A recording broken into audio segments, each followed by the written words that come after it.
but also all of the things that have been said over the years, including what happened in surviving R. Kelly suit. What do you say to the women? Look, I finally got around to watching that documentary. And so you had people like Lisa Van Allen. Lisa Van Allen was basically thrown out of court when she testified here at his trial. It wasn't credible testimony. Sparkle says it's her niece, but her niece said it wasn't her.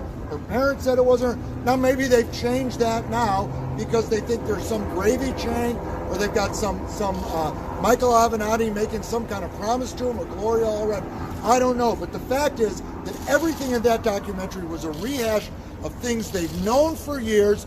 The police have investigated, the prosecutors investigated, the jury heard, and everybody rejected it. So do you think these women are lying? Yes. All of them? I think all the women are lying, yes. This has become, hey, R. Kelly. I can say R. Kelly did something, boom. There was a press conference yesterday. Oh, these two girls were assaulted by R. Kelly, and the lawyer stood there with a picture of LL Cool J. So when you say that, the victims obviously say that they are not lying. Look at. Let me just say, everyone, hold on. Everyone in that documentary. First of all, they're going on a Surviving R. Kelly tour. Have you ever heard of anything like that? Getting paid, selling tickets to go speak to groups about their experiences. Every one of the women in that documentary had a song they were now going to release, a book they were now going to release, a deal they were now going to do. Everybody's trying to profit off of R. Kelly. Hey, I met R. Kelly once. Look, oh, he looked at me the wrong way. Boom, money. What about these videos that Avenatti says he has? Avenatti says he has a video. I've never seen it. I don't believe anything. I don't believe anything Michael Avenatti says. Did you see the photos Michael Avenatti released today from the video he's talking about? I don't know where Michael. I saw the 3 photos that he posted on Twitter. Someone sent them to me. He blocked me from his Twitter account because he's a coward.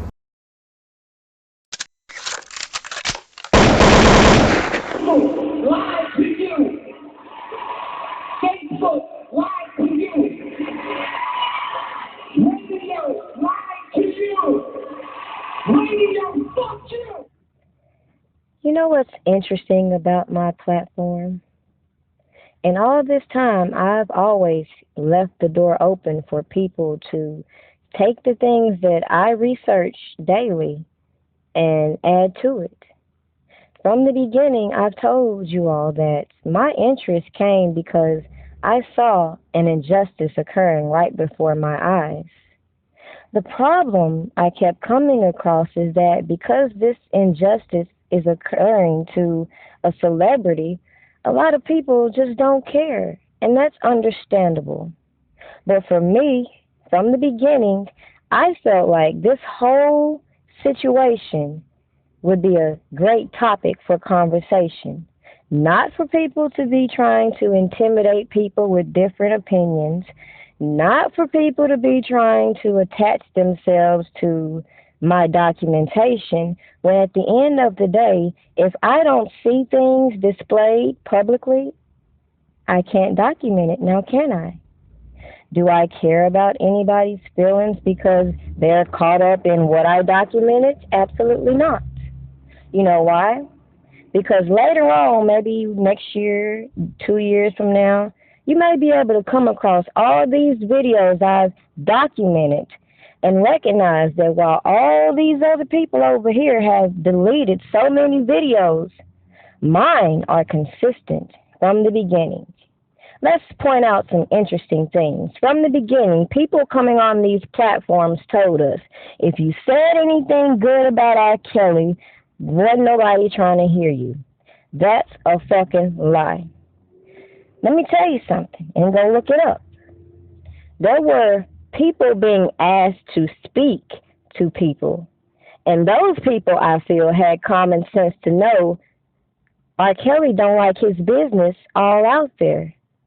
So it doesn't take a genius to recognize that all these people that want to be so vocal, some of them actually just got tired of seeing all these opportunists doing the most, and some just wanted to wait to the trial. If you notice, my position has been nothing we're doing can really put a dent in God's plan. Whatever is going on with R. Kelly is his trial and tribulation. So again, let me repeat. This platform has been to document what I see, the connections I see being made, and I'm going to use this video to solidify what I feel about this whole circus called a case. Because hypothetically speaking, let's say the allegations these people keep talking about were true.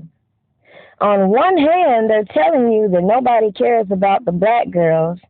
And then on the other hand, they're telling you that all these people knew all this suspect shit was going on, but everybody was just so in love with the music. Now, fast forward into now, you see all these people robbing this man blind, which I have been pointing out for so long. So if you think these people talking about it now are going to get any acknowledgement from me, that's an absolute no. I've said it from the beginning. These indictments were set in place for this forfeiture of asset. These people are stealing his shit, putting it all online, and all of this shit could have been researched. All of these other things that I haven't brought to you publicly could have been validated instead of all the nonsense we see ongoing. So I'm going to tie in how I feel and why I used R. Kelly as the perfect example for what's wrong with the black community. All these people want to run with the propaganda, Black Lives Matter, but they ain't even got sense enough to know that black is not a nationality. Black people don't have no rights because we have not proclaimed our rights.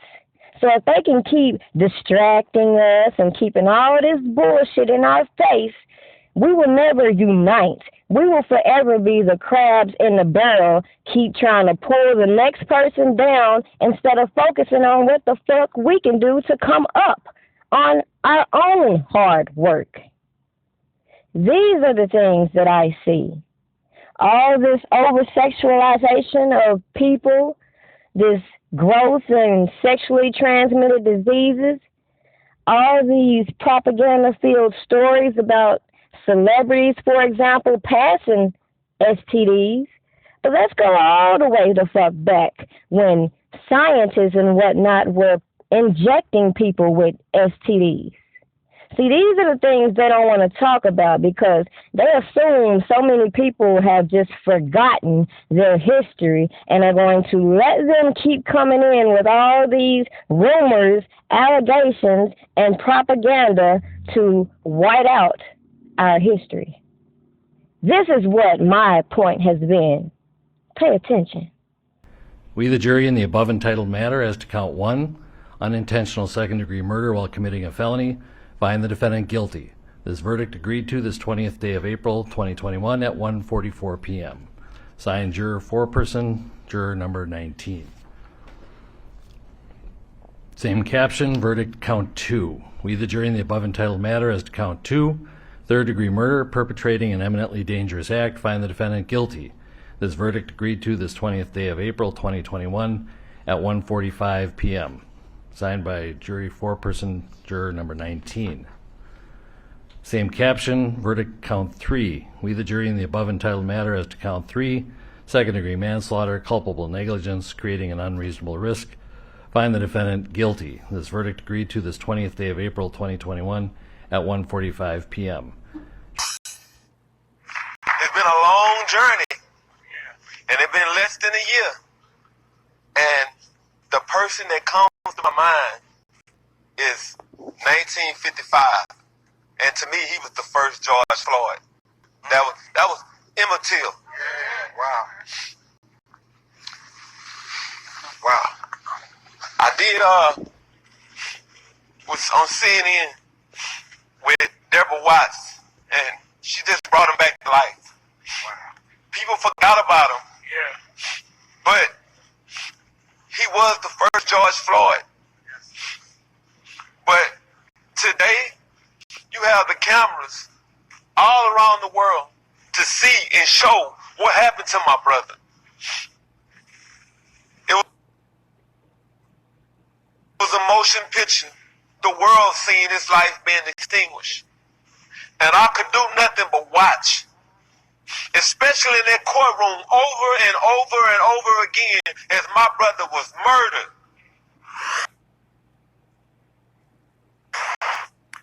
Steve Greenburg, it's the exact point that you made about cameras changing things.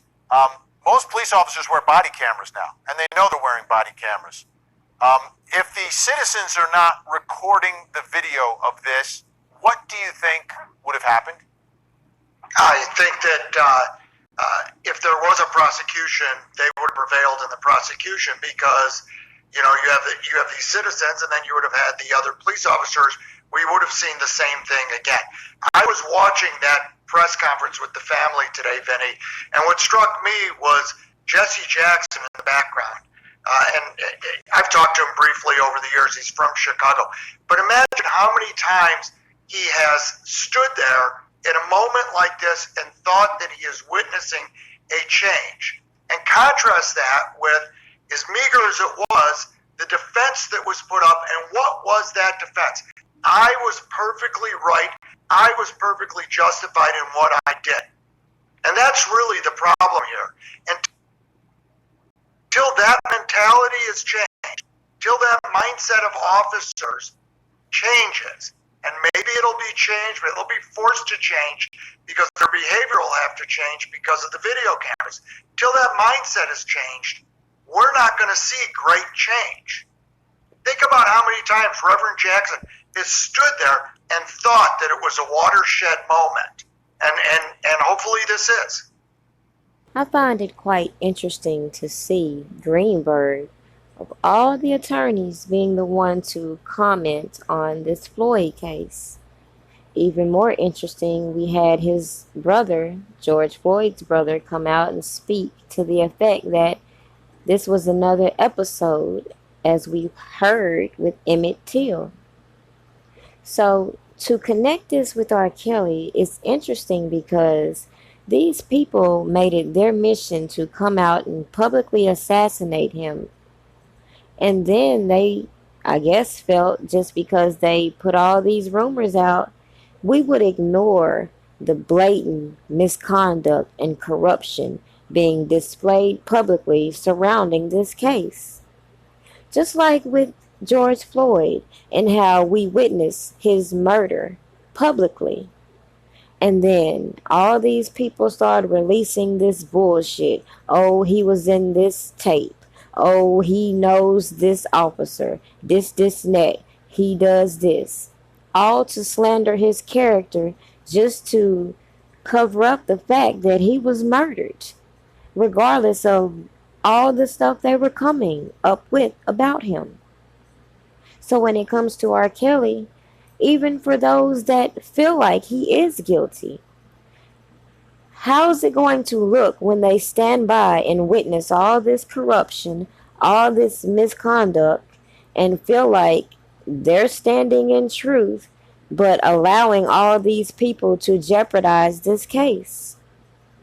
Anybody with common sense would know that any slight hints of misconduct or corruption would be grounds to get charges dropped.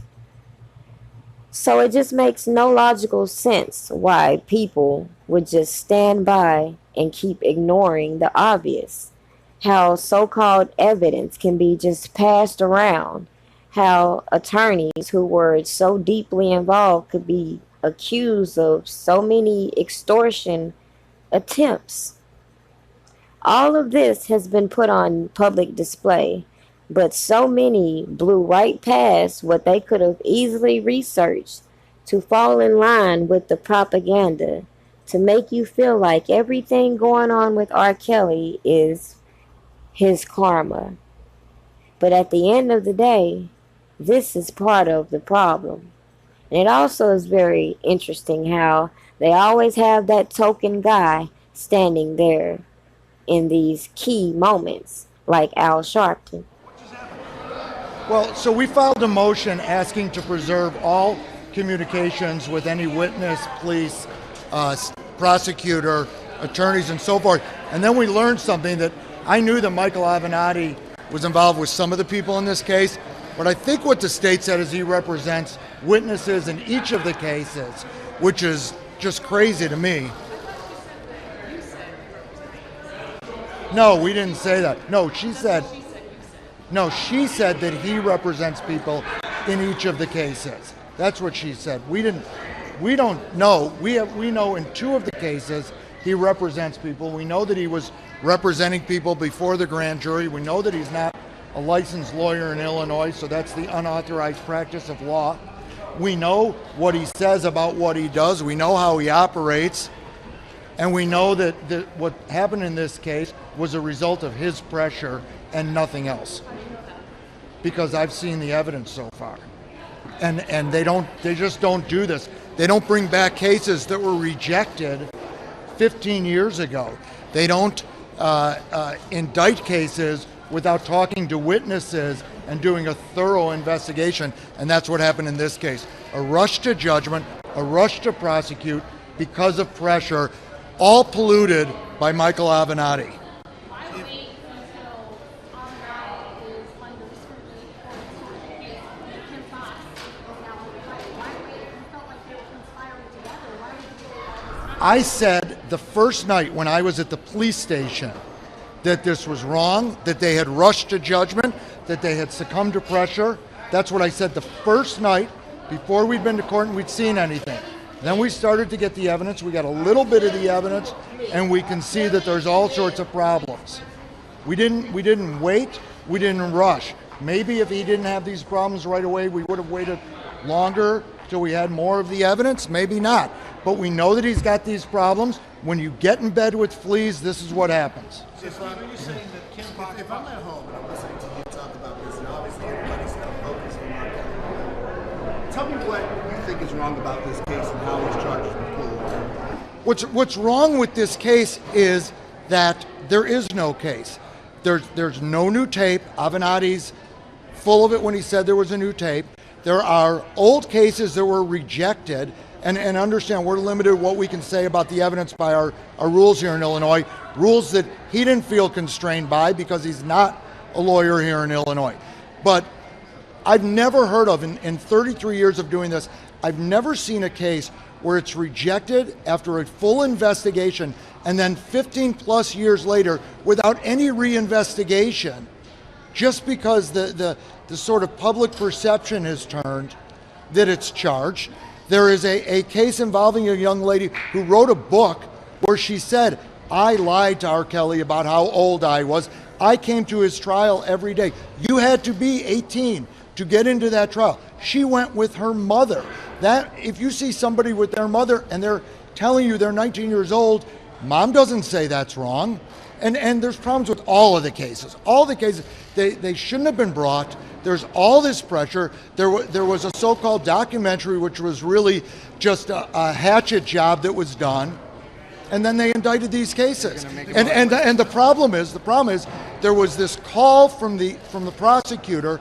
People call, let us know what happened. And so far, from what I can tell, the only people who called all of a sudden ended up with Michael Avenatti is their lawyer. So, Steve, are you saying that Michael Avenatti pressured Kim Fox to bring these cases? Absolutely. When you say Are you saying that Kim Fox? Can you talk about the motion today and why you want these emails and texts? Sure, we've already seen that State's Attorney Fox has conversations with people about pending cases, pending investigations. I want to know what conversations she had with Avenatti about this case, about these facts, and what occurred. I think it's totally appropriate. Kim Fox fed him clients? I'm alleging that it looks like she may have, yes. When you say there's no tape, are you saying that the tape at the center of one of those examples is the same one at the center of the child pornography trial? I believe that is the exact same tape, yes. What I know? Have you seen the tape yet? What I know, look, think of me like a good reporter like you, Megan. I have my sources. You have your sources. I'm basing it on what my sources are telling me. Can you comment on your concerns about the justice I don't think that the Jussie Smollett situation is going to impact R. Kelly's trial. I think what it shows us is how this office operates, or at least how some. I don't want to say this office is full of great prosecutors. 99% of them. I think what we're talking about is the upper reaches. Today you withdrew your motion to allow R. Kelly to travel. Explain the logic behind it. Well, because we don't have the information. We don't have another court date scheduled. If he needs to travel for concerts, that's going to be handled by Mr. Anton, and we'll let him deal with it. I have no idea. I think the chances of him traveling in a couple of weeks are probably zero at this point. Avenatti has responded to what you're saying, and he tweeted out that he feels like R. Kelly's attorney is now trying to distract attention away from the clear guilt of his client by raising bogus arguments about he and Kim Fox. The evidence is the evidence. Multiple witness tapes plus DNA. What's your response? So the DNA that I've seen thus far is not new DNA tests. It's the same DNA information they had when they rejected these charges years ago. And I don't need to respond to Mr. Avenatti. Mr. Avenatti thinks that he is the truth. He is the oracle of truth. I think the federal prosecutors disagree in New York. He's entitled to a presumption of innocence like anyone else, but they disagree.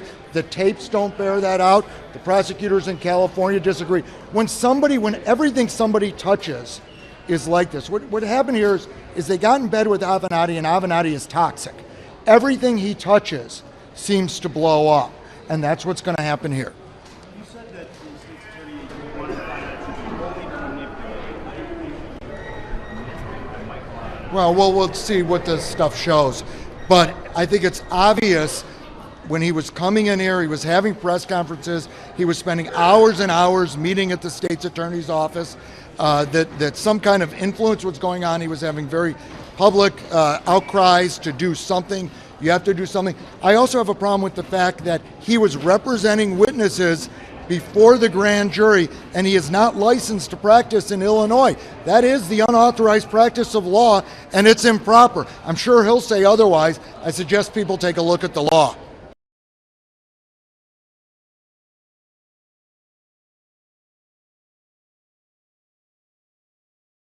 Ironic how all those people that want you to believe how naive teenage girls are always so quiet when things happen to teenage girls. Girls come up missing, and everything under the sun is going on in the black community that is not attached to a celebrity. That is the point in this video, that nobody cares when it's just regular people. And the same people that'll sell you on how naive teenagers are will have absolutely no problem locking up a teenager in a facility with other adults for so much of their youthful lives. Just think on that. Think about all these people in jail who were innocent. All these teenagers who've been exposed to the jail life. Yeah, think about that. Leave your comments below and have a good day. Make sure you like, share, and subscribe if you haven't already. Lord, please forgive me how I'm living.